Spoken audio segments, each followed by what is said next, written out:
자, 우리가 이렇게 지난 영상까지 해서요.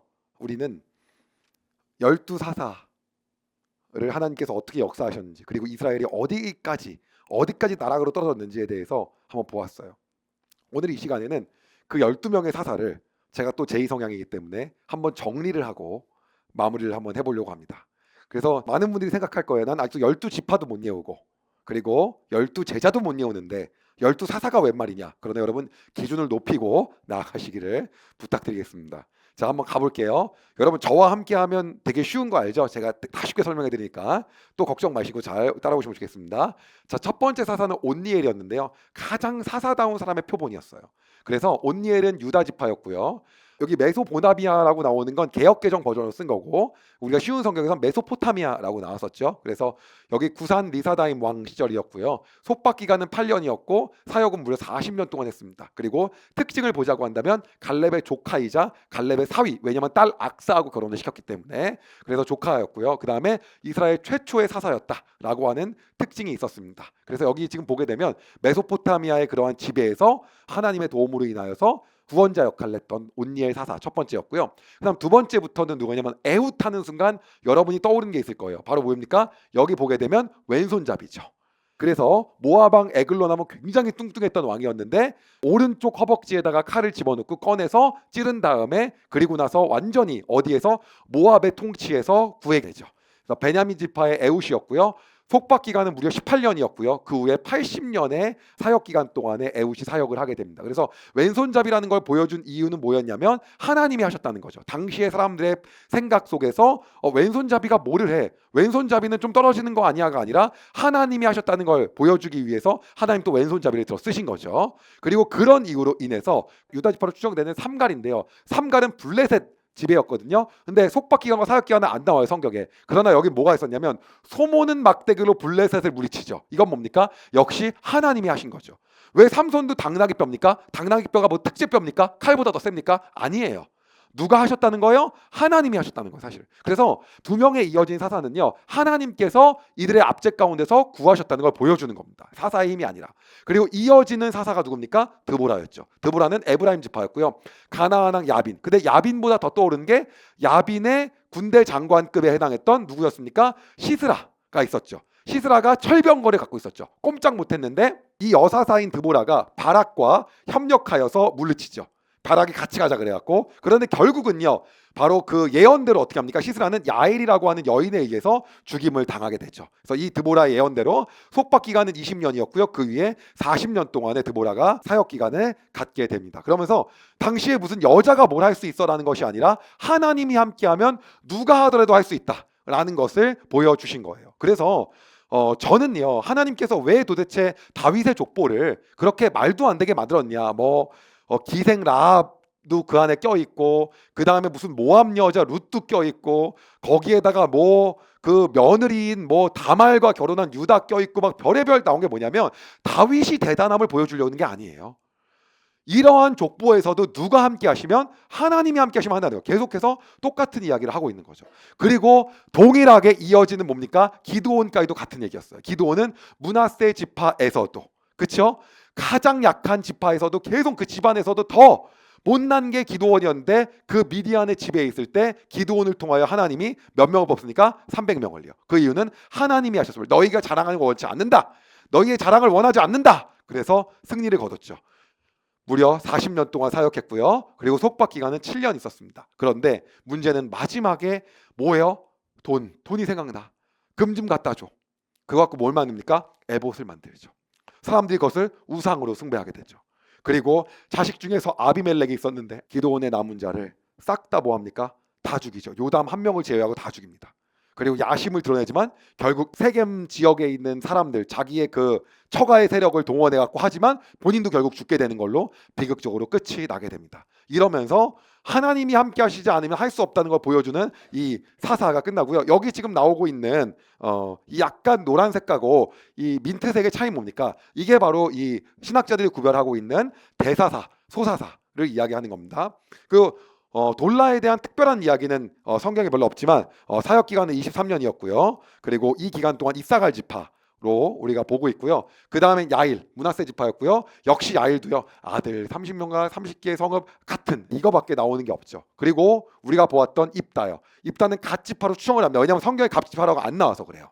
추정을 하는데 이때 뭐예요? 암몬의 속박 안에 있었죠. 그래서 암몬의 영향을 받죠. 내가 암몬에서 승리하게 되면 내 딸을 뭐 한다고? 바친다고요. 뭘로요? 그냥 번제로 바친다고. 그래서 속박 기간이 18년이었는데 사역 기간 6년이었고 기생의 아들이었고 역시 그럼에도 불구하고 누가 함께 하시면 하나님이 함께 하시면 한다.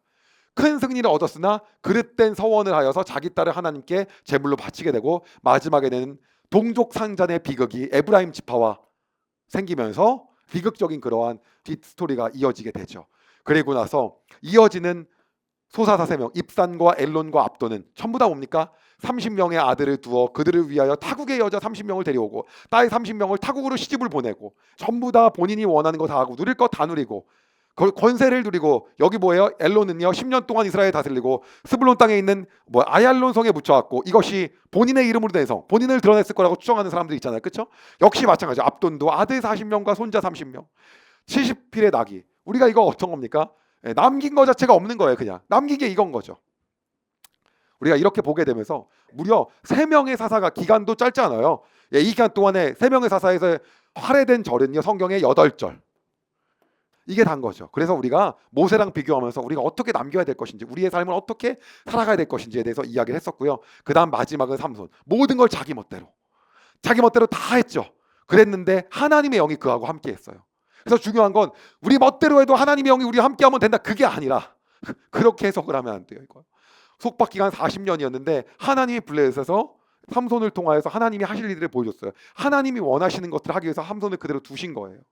우리의 삶이 그래서 우리가 원하는 우리의 증오, 우리의 복수, 우리의 욕망대로 가는데도 하나님 두신다고 한다면 하나님이 원하신 걸 하고자 함이에요. 그때는요 실제 우리의 목적과 우리의 행동이 올바른 게 아닐 수도 있다는 거죠. 우리가 그것을 돌이켜서 하나님이 원하시는 것이 무엇인지를 무릎 꿇고 나가야 된다는 걸 우리가 얘기했어요. 성결한 생활을 하지 못하고 드릴라의 게임에 빠져 머리를 잘리고 죽을 때 수많은 블레셋을 죽인 거 결국에는 모든 것을 본인의 복수와 원한대로 하다가 끝을 맺게 됩니다. 자, 이렇게 해서 우리가 사사시대에 대한 내용이 다 막을 내립니다. 그런데 문제는 이게 끝이 아니었던 거예요. 마지막 끝으로 가잖아요. 그럼 이들의 삶이 더 비참해져요. 그리고 성경은요 이들의 삶이 더 비참해져 있는 그 모습을 더 끝까지 조명합니다. 그리고 지금부터 남은 모든 부분의 핵심 구절은 뭐냐면요 이때에는 왕이 없어서란 내용이에요. 각기 자기의 소견대로 행하였더라가 이 뒤에서 나오는 모든 내용에 대한 주제입니다. 그래서 지금부터는 모든 조명을 왕이 없어서에 맞춰서 조명하면서 그 뒤에 사사기 이후의 내용 더 비참한 하나님과 멀리 떨어져 갖고 이젠 아무것도 모든 것이 무너진 것들에 대한 것을 낱낱이 보여주게 됩니다. 그러나 이렇게 비참하고 비극적인 게 보여줄 때 성경에서 보일 때는요 다 이유가 있습니다. 그게 뭔지 아세요? 하나님께서 새로운 희망을 말씀하시기 위해서요. 예레미야가 그렇게 비참한 걸 보여줬지만 예레미야 안에서도 뭘 얘기합니까? 희망을 얘기하거든요. 희망을 말하기 위해서요. 그래서 정말 하나님께서 희망을 보이기 위한 마지막 정말 더 비참한 그 사사시절의 내용을 우리가 이제 이 다음 영상부터 저하고 한번 끝을 향해서 가면서 보고 새롭게 하나님이 역사하실 것들을 또 기대하는 시간을 갖도록 하겠습니다. 제가 기도하겠습니다. 하나님께서 보내신 12명의 사사를 보며 우리는 우리가 오늘날을 살아가며 어떻게 살아야 될지를 다시 한번 돌아보게 됩니다. 하나님 12명의 사사를 우리에게 계속 보내시며 기회를 주시고 또 기회를 주시지만 하나님 우리는 죄에서 구속해지고 자유해지면 거기서 벗어나서 우리가 원하는 삶을 살려고 하는 것이 우리의 모습임을 우리가 바라보게 됩니다. 또한 하나님께서 행하시지 않으면 어떠한 것도 할 수 없음에도 불구하고 우리는 우리의 이기심과 욕망으로 삼손과 같이 살아가고 있지는 않은지 다시 한번 돌아보게 됩니다. 하나님 오늘 이 시간 우리가 하나님께서 우리에게 용서해 주시고 우리에게 다시 우리를 살려주신 것들에 대해서 감사하는 시간을 갖고 그 감사함을 유지하며 살 수 있는 마음을 우리에게 허락하여 주시옵소서. 또한 우리의 본능과 우리의 욕정과 우리의 탐심이 아닌 하나님이 원하시는 삶을 구하며 살아갈 수 있도록 우리에게 인도하여 주시옵소서. 사사시대가 그렇게 지나가는 동안 다시 돌이키지 않고 신명기에서 하나님께서 주신 신의 산 언약과 그리고 여호수아와 함께 맺은 세겜 언약 그리고 모압 평지의 언약은 다 쓸모 없어지고 말았습니다. 하나님, 우리는 예수 그리스도의 첫사랑을 잊지 않고 살아가게 하여 주시옵소서. 그래서 예수님과 첫 만났던 그 만남을 오늘도 기억하며 감격 속에 살아갈 수 있도록 함께하여 주시옵소서. 이 시간 모든 이후의 삶을 기대하며 예수 그리스도의 이름으로 기도드립니다. 아멘. 여러분, 은혜 많이 받으셨나요? 이 영상을 통해 더 많은 사람들에게 하나님의 은혜를 공유하길 원하신다면 여러분의 구독과 좋아요가 꼭 필요합니다. 오늘도 여러분의 삶에 하나님의 은혜가 가득하길 진심으로 소망합니다.